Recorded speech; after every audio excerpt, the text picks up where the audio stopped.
There's been a huge amount of talk recently on social media about the winter arc. Well, I'm glad that everybody else has caught up. Welcome to season number 4 of The Wintering.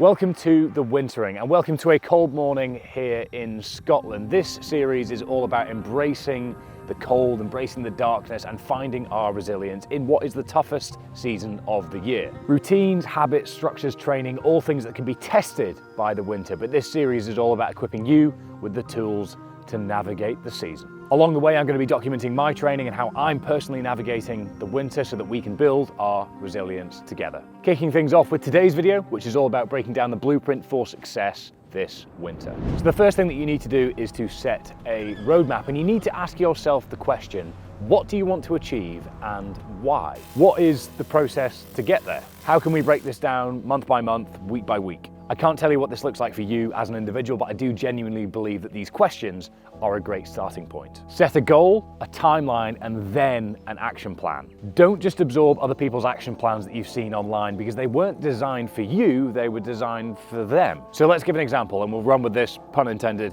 for the rest of the video. Let's say that you want to run 50 kilometers by the end of the winter. What is required for an effective action plan? You're going to need a training plan to follow. You're going to need the right equipment to navigate the winter. You're going to need an awareness of reality within your own scheduling and abilities. You're going to need a support network. And most importantly, you're going to need a reason why. I am a huge fan of writing things down to help unpack them at a personal level. So here is a challenge for us all. Why don't you comment down below your goal and your timeline, and then together we can reply to that to help establish an effective action plan so that you can get moving forwards and build some momentum this winter. The next key to success is to be real and be accountable to yourself. This is where your reason why becomes super important, because without one that's truly intrinsically driven, you're doomed to failure. Ego can get you to the start line, but it sure as hell will not get you to the finish line. So ask yourself at a personal level, what do you want to achieve this winter? Who do you want to become? What do you want to measure? What do you not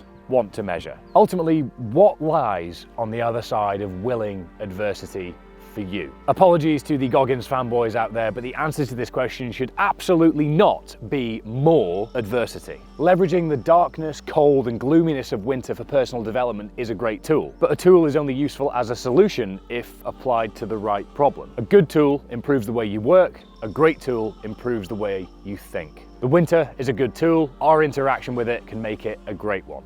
Being real in the modern world can be difficult given we have so many digital inputs telling us what to think, how to act, and who to be. So to avoid this video becoming another one of those digital inputs, let me ask you rather than tell you, what does success mean to you?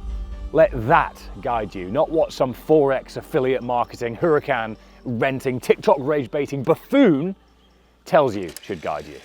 The next key to success this winter is to prioritize growth over comfort. A sentence that may well sound scary, but doesn't have to be. Prioritizing growth simply means making smart and informed decisions, choices day to day that can create a lasting change. It's ensuring that you make the time to do the tasks that pull you closer to your goal rather than push you away from it. Perhaps review your approach to training and make sure it's exciting and specific towards the goals and the timelines that you have set yourself. It can sometimes be easy to get a little bit complacent with our training and fall into the trap of doing the same thing over and over just because it's what we've done for a while. This can lead to complacency, this can lead to us sandbagging our training a little bit, and I think using the change in the season as an opportunity to change our approach to training a little bit can be a really invigorating thing to do to reconnect with the childishness, the playfulness of what is ultimately adult PE. So focus on what matters to you and take small but intentional steps towards sustained growth, because blink and 6 months has passed, 12 months has passed, 2 years has passed, and the person sat here watching this video right now would be laughing at future you if you were to tell them the person that you have become. So don't miss out on that opportunity and take small but actionable steps starting from today.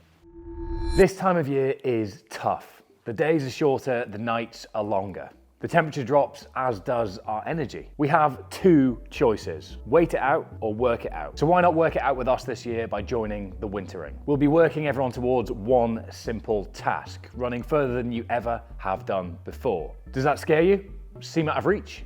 Good. Introducing the Omnia Performance Backyard Ultra on the 29th of March at midday UK time. A backyard ultra is where an athlete runs 4.1 miles every hour on the hour until they can't run anymore. There is no predefined end goal here, so whether you run for 24 hours and beyond or simply hit one 4.1 mile effort, we don't care. All that matters is individual progression, growth, and embracing the fear that you currently feel at the thought of such a task. Resilience is earned, so let's earn it together. So how are we going to earn it? With a 12-week online group training program designed to mold you into the strongest, fittest, and most resilient version of yourself. With a private community, weekly Q&As, guest speakers, and seminars giving you an inbuilt support system to keep you on track. With support from our performance nutritionist Tom McClure and Hexis, a powerful personalized tool for optimizing your nutrition around training. And most importantly, a community of like-minded individuals that share the same goals,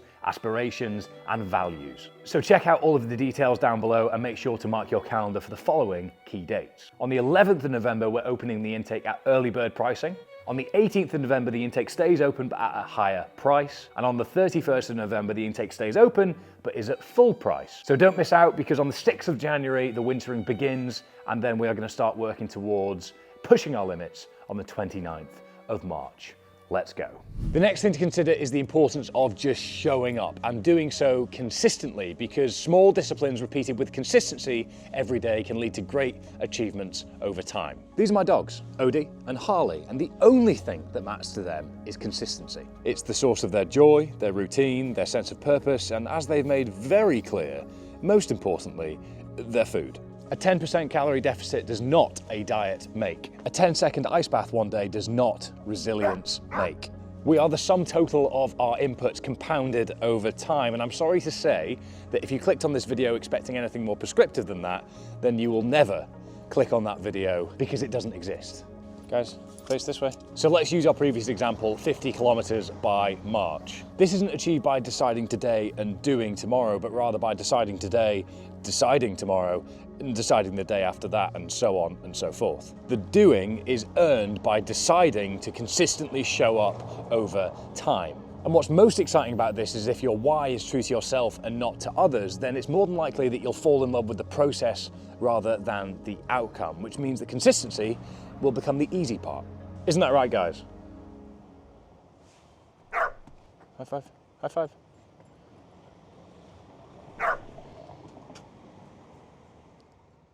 So the final point to consider is that you have to believe that you can enact lasting change, because without faith, there is no future. So one of the personal recommendations that I often make on this to cultivate that belief is to find an anchor point. Whether that's something from your past, whether it's a version of yourself that you can perceive that you don't want to become, or it's actions or behaviors that you see in others that you want to avoid. This way we can frame the consequences of inaction as a driving force to make sure that we do the right things to create positive consequences from action. My anchor point is Fergus of 2014 to 2016, where through my own action and poor decision making, my warped perception of masculinity and a warped definition of success, I suffered with depression that got worse and worse over time. I isolated myself, and ultimately this culminated with a suicide attempt in May of 2016. And what's terrifying to me is the amount of things that I did along the way that were within my control, in terms of reaching out to my support network, in terms of taking action to move things forward, to change my day-to-day, in terms of not just dying on the hill of my perception of masculinity and behaviors that were not serving me, my own goals, or the things that I personally wanted to become. All of my actions, all of my decisions were based on trying to serve external factors of what I believed a man should be, what success should be, and that was at odds with my own sense of purpose. And since then, having turned that around and not made those mistakes again, learned from that experience, I can now use that as an anchor point to frame the consequences of inaction and misguided decision making to better frame how I should act moving forward. So that's my anchor point. I'd encourage you to reflect on and think on what's yours. And you might not have one. You might not have something quite as challenging as that to deal with in your own lives, but you may well do. It may well be much worse. But if you don't, I'd encourage you to try and reflect on the person that you don't want to become so that you can map out what actions would that person do to become that person, and therefore make sure that you don't do them. Understand that lasting change creates time, and all you're really doing is better equipping your toolbox, so to speak, to better handle adversity when it is served to you in the future. And it will be, because life, this world, has a habit of doing that. So have hope that the actions that you take today, tomorrow, and in days to come are going to create a lasting change and impact the rest of your life. But the only way that that impact can happen is if you take action starting from today. But you have to be patient, you have to have faith, and most importantly, you have to do it for you, not for anyone else. If you are looking for a support network and you're looking for a goal to tackle over the winter, then make sure to check the top link in the description and the comments down below so that you can join us for the wintering this year, kicking off in January. But it's important to reinforce that the dates are all live in that link so that whenever you're watching this video, you know what timeline we are working to. If you do have any questions or suggestions on how we can best overcome the winter, then drop them in the comments down below. I'll be sure to get back to you, and I'm sure others will too. Make sure that you've liked the video, make sure that you've hit subscribe and hit that bell icon so that you can catch the rest of the wintering season 4. And if you are new around here, make sure to go back and check out the previous 3 seasons of the wintering so that you can get up to speed on how you can build your resilience this winter. Thank you very much for watching, and best of luck.